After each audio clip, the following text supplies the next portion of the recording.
पूरे बिहार नहीं पूरे देश में अपना रिकॉर्ड स्थापित करें। बदलाव तो पहले चरण के चुनाव यानी मतदान की शुरुआत हो चुकी है और इस पहले चरण में 18 जिलों की 121 सीटें हैं जिस पर आज मतदान हो रहा है। लेकिन इस 121 सीटें में कई ऐसे बड़े चेहरे हैं जिनके बीच आज कांटे की टक्कर है। आइए आपको ग्राफिक्स के जरिए बताते हैं कि कौन कौन से वो बड़े चेहरे हैं जिनकी बीच कांटे की टक्कर मानी जा रही है। भाजपा से रामकृपाल यादव वर्सेस राजद के रीतलाल राय दानापुर सीट से इस समय आमने सामने हैं और दोनों की प्रतिष्ठा इस समय दांव पर है। पहले चरण के चुनाव में इन दोनों के बीच कांटे की टक्कर मानी जा रही है। अगली सीट जिसकी बात करेंगे वो है अलग अलग ऐसी सीटें हैं जिन पर हॉट सीट जिन्हें कहा जा रहा है, जिन्हें वीआईपी सीट्स कहा जा रहा है और इन वीआईपी सीट्स पर इस बार आमने सामने की लड़ाई मानी जा रही है। आइए अब आपको बताते हैं कि कौन कौन से वो बड़े चेहरे भी हैं जो इस बार पहले चरण के चुनाव में मैदान में है। आपको बता दें तारापुर सीट से उप मुख्यमंत्री सम्राट चौधरी इस समय भाजपा से चुनावी मैदान में अपनी किस्मत आजमाते हुए नजर आ रहे हैं। और बिल्कुल इस बार आज की अगर हम बात करें तो आज उनकी किस्मत ईवीएम में कैद होने जा रही है। देखना होगा कि जनता उन्हें कितना पसंद करती है, आगे आने वाले समय में ये सामने होगा। लेकिन इसके साथ ही उप मुख्यमंत्री हैं बिहार में विजय सिन्हा जो इस बार लखीसराय सीट से चुनावी मैदान में है, तो वहीं बिहार में सिवान सीट से स्वास्थ्य मंत्री भारतीय जनता पार्टी की तरफ से मंगल पांडे जो इस बार अपनी किस्मत आजमाते हुए नजर आ रहे हैं और आज उनकी किस्मत भी ईवीएम में कैद होने जा रही है। हालांकि जनता किसको कितना पसंद करेगी ये 14 तारीख को साफ हो जाएगा। वहीं बांकीपुर सीट की अगर बात करें तो पथ निर्माण मंत्री हैं नितिन नवीन जो इस बार चुनावी मैदान में है भारतीय जनता पार्टी की तरफ से और अब से कुछ देर पहले उन्होंने जनता से अपील भी की आप भी अपने घरों से बाहर निकलें और मतदान करें। बिल्कुल, तो 2 डिप्टी समेत 18 मंत्रियों की किस्मत इस समय पहले चरण के मतदान में दांव पर लगी है। आप अपनी टीवी स्क्रीन के सामने देख रहे हैं वो बड़े चेहरे जिन पर इस बार सबकी निगाहें टिकी हैं। देखना होगा कि क्या उनकी जीत होती है और बिहार के रण में कौन जीतता है। लेकिन आगे बढ़ेंगे, बिहार शरीफ में वोटिंग शुरू होते ही मतदान केंद्रों पर लंबी लाइन लग गई है। बिहार में मतदाताओं के अंदर मतदान का उत्साह साफ नजर आ रहा है। बिल्कुल, और इसके साथ ही बिहार शरीफ के मतदाता की तरफ से क्या कुछ कहा जा रहा है आज के इस मतदान को लेकर वो आपको सुनाते हैं। हम यही सब लोग से कहना चाहते हैं कि हिलसा के जितने भी वोटर लोग हैं जो सबसे पहले आके वोट करें। जैसे सभी लोग पर्व मनाते हैं ये भी घर से आकर सबसे पहले वोट कर ले, उसके बाद कोई भी काम अपना करें। जनता से बोलेंगे कि आए अपना हर एक कीमती वोट दें। हम हिलसा के मतदाता से यह अनुरोध करना चाहते हैं कि पहले मतदान फिर जलपान, सबसे पहले अपना वोट दें फिर अपना काम पे जाएं। और वहीं 11 तारीख को होने वाले बिहार विधानसभा चुनाव के दूसरे चरण का चुनाव प्रचार भी इस समय जोरों पर है, जहां एनडीए और महागठबंधन के नेताओं ने मतदाताओं का दिल जीतने के लिए अपनी पूरी ताकत इस समय झोंक दी है। और इसी क्रम में भारतीय जनता पार्टी के स्टार प्रचारक प्रधानमंत्री नरेंद्र मोदी आज चुनाव प्रचार करेंगे। प्रधानमंत्री आज सबसे पहले सुबह करीब 11:30 बजे अररिया के फारबिसगंज में एक विशाल जनसभा को संबोधित करेंगे। आपको बता दें कि पीएम यहां अररिया की 6 विधानसभा फारबिसगंज, नरपतगंज, सिकटी, अररिया, रानीगंज, जोकीहाट के अलावा पूर्णिया के बनमनखी, सुपौल के त्रिवेणीगंज और छातापुर की जनता से एनडीए प्रत्याशियों को वोट डालने की अपील करेंगे। इसके बाद वो दोपहर करीब 1:30 बजे भागलपुर में एक चुनावी रैली को संबोधित करेंगे। पीएम के दौरे के मद्देनजर सुरक्षा के कड़े इंतजाम किए गए हैं। तो जहां पहले चरण के चुनाव प्रचार थमा, उसके बाद आज हो रहा है मतदान। ऐसे में अब दूसरे चरण के लिए भी चुनाव प्रचार जोर पकड़ चुका है, जिसके लिए आज प्रधानमंत्री नरेंद्र मोदी हुंकार भरते हुए नजर आएंगे अलग अलग सीटों पर, जहां अपील की जाएगी जनता से कि वो एनडीए के पक्ष में वोट करें। ऐसे में प्रधानमंत्री के दौरे को लेकर सुरक्षा के यहां कड़े इंतजाम किए गए हैं। आज प्रधानमंत्री नरेंद्र मोदी क्या संदेश यहां से देते हैं, क्या हुंकार भरते हैं और क्या जनता उनसे सुनना चाहती है, इस पर सभी की निगाहें टिकी हुई हैं। और चलिए इसी पर ताज़ा अपडेट ले लेते हैं। हमारे साथ में हमारे सहयोगी की जो पूरी टीम है वो इस समय जुड़ गई है। आज सबसे पहले आपको बता दें कि निशांत राय पटना से इस वक्त हमारे साथ जुड़ रहे हैं, साथ ही अमरेंद्र इस वक्त जुड़ रहे हैं हमारे साथ भोजपुर से, मधुरेश हमारे साथ जुड़ रहे हैं मुजफ्फरपुर से और साथ ही शैलेंद्र हमारे साथ जुड़ रहे हैं भागलपुर से। सबसे पहले निशांत आपके पास ही आना चाहेंगे। आज पहले दिन का आज पहला चरण है और 121 सीटों पर मतदान जारी है। कितना उत्साह आज मतदाताओं में नजर आ रहा है? देखिए, मैं इस समय बांकीपुर विधानसभा के एक पोलिंग बूथ पर मौजूद हूं, जो कि पटना में है, और ये कहा जा सकता है कि ये बेहद महत्वपूर्ण सीट है चुनाव के लहजे से देखी जाए। हालांकि इस सीट पर हमेशा से भाजपा का दावा रहा है और केंद्रीय माफ कीजिएगा बिहार के कैबिनेट मिनिस्टर पथ लोक निर्माण मंत्री नितिन नवीन इस सीट से लगातार जीतते हुए आए हैं।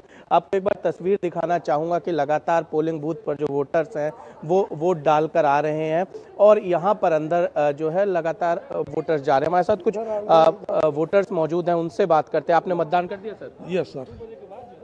क्या मुद्दा रहा आपके मतदान करने का? मुद्दा रहा कि राष्ट्र का विकास मतलब मेरा विकास। जी मैम, आपने मतदान कर दिया? जी हाँ, क्या मुद्दा रहा? जो सर बोले वही।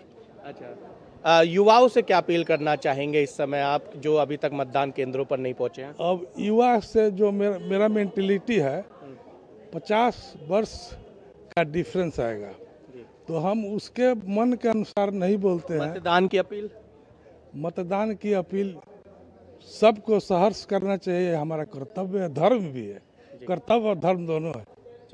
तो आप देख सकते हैं कि जो मतदाता हैं उनका कहना है कि कर्तव्य भी है और धर्म भी है, लोगों को आके मतदान करना चाहिए। और मैं जैसा कि आपको बांकीपुर विधानसभा के विषय में बता रहा था, 2008 से ये विधानसभा जो है बनकर आई थी, और उसके बाद से लगातार उपचुनाव और फिर उसके बाद से लगातार नितिन नवीन इस सीट से जीतते हुए आ रहे हैं। लेकिन इस बार उनकी रेखा कुमारी से सीधी टक्कर है और काफ़ी मजबूत ये टक्कर मानी जा रही है। पिछली बार की अगर बात करें तो पुष्पम प्रिया, जिन्होंने बिहार की राजनीति में जैसे इस बार प्रशांत किशोर है, पिछली बार प्लूरल्स पार्टी से वो आई थी, उन्होंने कुछ नई चीज़ें करने की कोशिश की थी। हालांकि उनको 5000 के आसपास वोट मिले थे, और ये कहा जा सकता है कि इस बार जो है बांकीपुर विधानसभा पे टक्कर जो है आज राजद और बीजेपी की इस आमने सामने देखने को मिल रही है। खैर, फिलहाल मतदाता तमाम मुद्दों को लेकर पोलिंग बूथ पर जा रहे हैं और अपनी सरकार चुनने का काम कर रहे हैं। हमने यहाँ पर एक 88 साल की बुजुर्ग महिला से भी बात की थी, उनका भी यही कहना था कि जो अपने मुद्दे हैं उन पर वो वोट कास्ट करके आई हैं, और उम्मीद की जा सकती है कि बांकीपुर विधानसभा में जो मतदान प्रतिशत है वो पिछली बार से ज्यादा मिले। हमारे साथ अमरेंद्र भी हैं। अमरेंद्र, आप तरारी भोजपुर सीट से हमारे साथ जुड़े हुए हैं। अमरेंद्र, आप तस्वीरों के जरिए हमारे दर्शकों तक दिखा दीजिए कि इस समय कितना उत्साह नजर आ रहा है। 7 बजे से वोटिंग शुरू हो चुकी है, और अगर तरारी भोजपुर की बात की जाए तो यहाँ कितना कड़ी टक्कर है, कितना कड़ा मुकाबला है?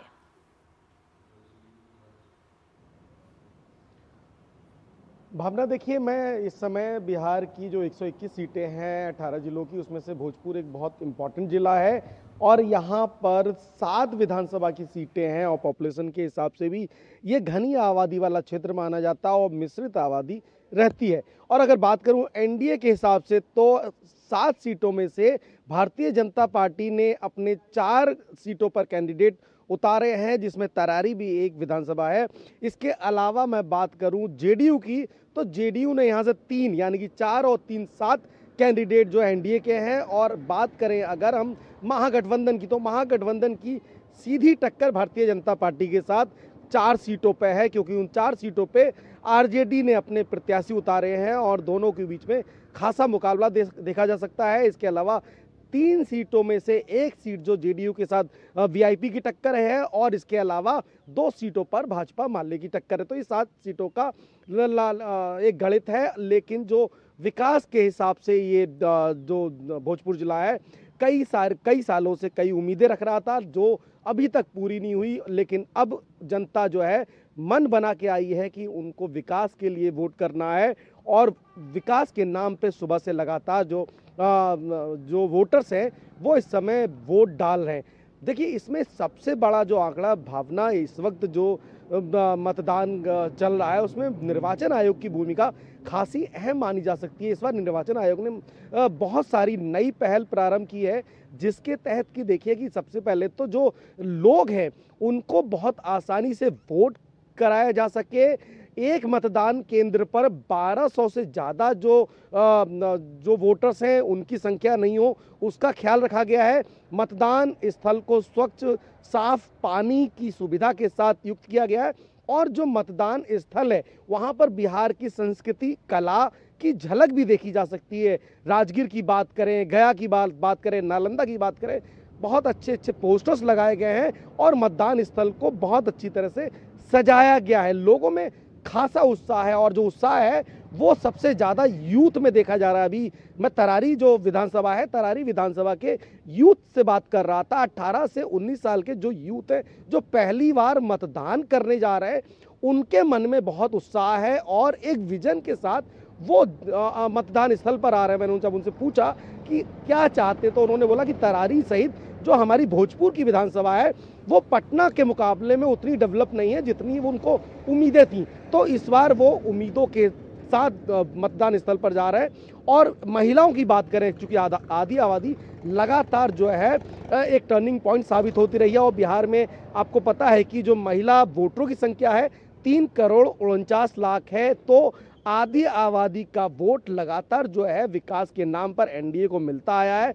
हालांकि महिलाएं जो है साइलेंट वोटर के तौर पर जानी जाती है और सरकार के रास्ते को प्रशस्त करने में इन महिलाओं की भूमिका होती है। तो बिहार के 3,49,00,000 जो महिलाएं हैं वो कहीं ना कहीं इस समय जो 18 जिले की 121 सीटों पर एक टर्निंग पॉइंट होगा। भावना, इसके अलावा मैं एक बहुत मोटे तौर पे आपको बता दूं कि जो 18 जिलों की 121 सीटें हैं, इन पर अगर ओवरऑल बात करें भावना, तो लगभग मुकाबला बराबर का दिखता है। यानी कि एनडीए और यहां पर महागठबंधन की सीधी टक्कर है। और अगर आप 2020 के आंकड़े उठा के देखेंगे इन 121 सीटों की, तो इसमें से 61 सीटों पे 2020 में महागठबंधन ने जीत हासिल की थी और 59 सीटों पर एनडीए, यानी कि 61 पर महागठबंधन और 59 पर एनडीए। और एक सीट जो है चिराग पासवान ने जीती थी, क्योंकि 2020 में चिराग पासवान एनडीए का पार्ट नहीं थे। अब इस वक्त की तस्वीर भी लगभग वही है कि बराबर की टक्कर है और फर्स्ट फेज में जो स्थिति है, बीजेपी के लिए भी करने के लिए बहुत कुछ है और महागठबंधन के लिए भी करने के लिए बहुत कुछ है। तो जो वोटों का तो जो ध्रुवीकरण है इन सीटों पे ये माना जा रहा है कि इस बार भी की टक्कर बराबर है। लेकिन जनता के बीच में जो प्रधानमंत्री नरेंद्र मोदी का लगातार जो संदेश गया है और जिस तरह से प्रधानमंत्री ने आकर बिहार की जनता से लगातार इन जिलों में संवाद किया है जहां पर आज मतदान है, कहीं ना कहीं एक बड़ी तस्वीर पेश करने में जरूर मदद मिली है कि जिस तरह से 2005 से पहले का जो बिहार था, यानी कि 20 साल पहले का बिहार था, जिसमें हम जंगल राज की बात करते आए हैं, जिसमें भ्रष्टाचार की बात होती है, जिसमें अलकतरा घोटाला यानी कि कोयला घोटाला की बात होती है, अलकतरा घोटाला की बात होती है, चारा घोटाला की बात होती है, और किस तरह से बिहार जो है विकास से कोसों दूर था, जो मुख्य धारा से बढ़ने में काफ़ी दूर था। तो कहीं ना कहीं एक तस्वीर जो है 2005 से लेकर और 2025 तक के बिहार में बहुत बदली है। और जो प्रधानमंत्री ने लोगों को वादा किया है कि जो केंद्र से जो भी मदद होती है वो बिहार में सबसे पहले आती है और उसकी तस्वीर दिख रही है। तो ये विजन कहीं ना कहीं भारतीय जनता पार्टी का जो विजन है, तमाम बड़े नेताओं ने ये सेट करने की कोशिश की और जनता के बीच में इसका असर भी देखने को मिला है। और जो ये पूरा अगर आप चुनाव देखें तो विकास वर्सेस जंगल राज के नाम पर ही लड़ा गया। हालांकि लगातार प्रधानमंत्री ने कहा कि ये कट्टे के बल पे शासन करते आए हैं और इधर से महागठबंधन की तरफ से अगर देखें तो पूरी जो कमान है सिर्फ अकेले एक व्यक्ति ने संभाल रखी थी, जिसका नाम तेज प्रताप है। आरजेडी से पूरे चुनाव प्रचार की कमान उन्होंने संभाली थी और आज उन्हीं तेज प्रताप की भी किस्मत दांव पर है। पहले चरण में आपको पता है भावना की जो राघोपुर विधानसभा सीट है वो लालू परिवार का बहुत ही एक इंपॉर्टेंट सीट मानी जाती है, एक सेफ सीट मानी जाती है। वहां से लगातार राबड़ी देवी की बात करें, लालू यादव की बात बेहद ही रोचक है और दिख रहा है साफ तौर पर कि वोटरों में भी उत्साह इस समय दिख रहा है। तस्वीरें हम दिखा रहे हैं कि लंबी लंबी कतारें लगनी शुरू हो चुकी हैं। शैलेंद्र भी हमारे साथ जुड़े हैं भागलपुर से। शैलेंद्र, जहां पहले चरण के लिए मतदान इस समय जोश से भर चुका है, लेकिन अब दूसरे चरण के लिए भी तैयारी इस समय राजनीतिक पार्टियां पूरे जोर शोर से कर रही हैं। प्रधानमंत्री को सुनने के लिए आज जनता किन मुद्दों पर फोकस करना चाहेगी कि वे प्रधानमंत्री नरेंद्र मोदी से उन मुद्दों को लेकर सुने ताकि उनके पक्ष में वोट डाल सके? देखिए, भागलपुर बिहार के प्रमुख शहरों में से एक है और आज जो 2 जनसभा प्रधानमंत्री नरेंद्र मोदी की होने वाली है उसमें दूसरी जनसभा भागलपुर में है, जिसमें हम जानते हैं कि दूसरे चरण का जो चुनाव प्रचार है अब उस पर पूरा फोकस हो गया है राजनीतिक दलों का। बीजेपी की तरफ से, एनडीए की तरफ से प्रधानमंत्री नरेंद्र मोदी और तमाम बीजेपी के जो शीर्ष नेता हैं, बीजेपी शासित राज्यों के जो मुख्यमंत्री हैं, वो धुआंधार चुनाव प्रचार कर रहे हैं अब दूसरे चरण में। वहीं महागठबंधन की तरफ से तेजस्वी यादव और राहुल गांधी और तमाम नेता हमने देखा कि वो चुनाव प्रचार पर जुटे हुए हैं दूसरे चरण में। देखिए, पहले चरण और दूसरे चरण में अगर देखें तो दूसरा चरण इस लिहाज से महत्वपूर्ण है, जहां आप चुनाव प्रचार पूरी तरह से एक तरह से कहें कि जोर पकड़े हुए है। इसमें पहले चरण के मुकाबले दूसरे चरण में बीजेपी और एनडीए थोड़ी सी मजबूत स्थिति में उभर कर आया था, क्योंकि पहले चरण में थोड़ी सी बराबरी की स्थिति दिखी थी। और हम जानते हैं कि चिराग पासवान इस बार एनडीए के साथ है, तो वो एक फैक्टर है जिस पे माना जा रहा है कि एनडीए को क्या कितना फायदा होगा। और हमने देखा है कि जो पूरा चुनाव प्रचार है वो दरअसल नीतीश कुमार की अगुवाई में एनडीए का जो शासन रहा है, उसकी जो उपलब्धियां रही हैं, प्रधानमंत्री नरेंद्र मोदी की अगुवाई में केंद्र से जो बिहार को फायदा हुआ है, उन सब की चर्चा करते हुए बीजेपी और एनडीए के शीर्ष नेता ये बता रहे हैं कि 2005 से पहले का बिहार कैसा था, जहां उद्योग के नाम पर अपहरण था, जहां जंगल राज था, जहां शाम को लोग घरों से निकलना में डरते थे, जहां बाजार शाम को बंद हो जाते थे, उनका भी जिक्र तो लगातार किया जा रहा है। शैलेंद्र, आपके पास वापस आएंगे। इस वक्त मधुरेश भी हमारे साथ बने हुए मुजफ्फरपुर से। मधुरेश, आज की अगर हम बात करें तो आज कांटे की टक्कर तो कई सीटों पर है ही, लेकिन इसके साथ ही कई सीटें आज ऐसी भी हैं जहां पर महागठबंधन के जो घटक दल हैं उन्हीं के बीच में टक्कर नजर आती है। मधुरेश।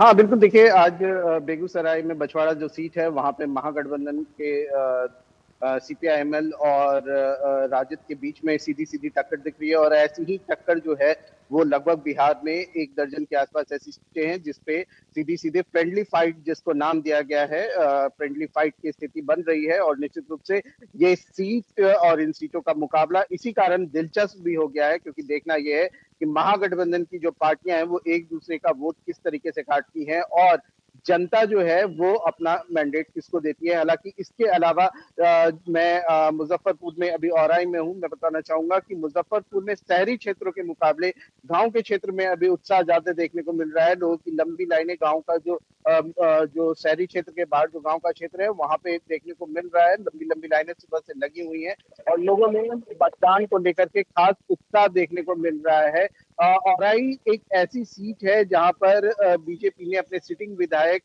का टिकट काट करके रमा निषाद पर भरोसा जताया था। ऐसे में ये सीट जो है वो एनडीए के लिए बेहद महत्वपूर्ण है। यहाँ पर रमा निषाद के अगेंस्ट में वीआईपी के जो कैंडिडेट हैं वो खड़े हैं, उनका भी काफी दबदबा इस क्षेत्र में माना जाता है। तो ऐसे में बोगेंद्र निषाद उनका नाम है, तो बोगेंद्र निषाद जो है उनका भी काफी दबदबा माना जाता है और दोनों ही एक ही जाति समाज के से आते हैं। तो माना जा रहा है कि जो यहाँ की टक्कर है वो काफी कांटे की टक्कर है। जी बिल्कुल मधुरेश, तो कांटे की टक्कर यहाँ पर भी नजर आ रही है और कई और सीटों पर भी नजर आ रही है और कई बड़े चेहरे हैं जिनकी प्रतिष्ठा आज दांव पर लगी है। देखना होगा कि जनादेश में क्या निकल कर आता है, लेकिन फिलहाल मतदाताओं में उत्साह साफ तौर पर देखा जा रहा है। तमाम जानकारियों के लिए निशांत, अमरेंद्र, शैलेंद्र और मधुरेश, आपका बहुत बहुत स्वागत। आगे भी पल पल की अपडेट आपसे लेते रहेंगे दिन भर। और इसी बीच नया सवेरा में रुकेंगे छोटी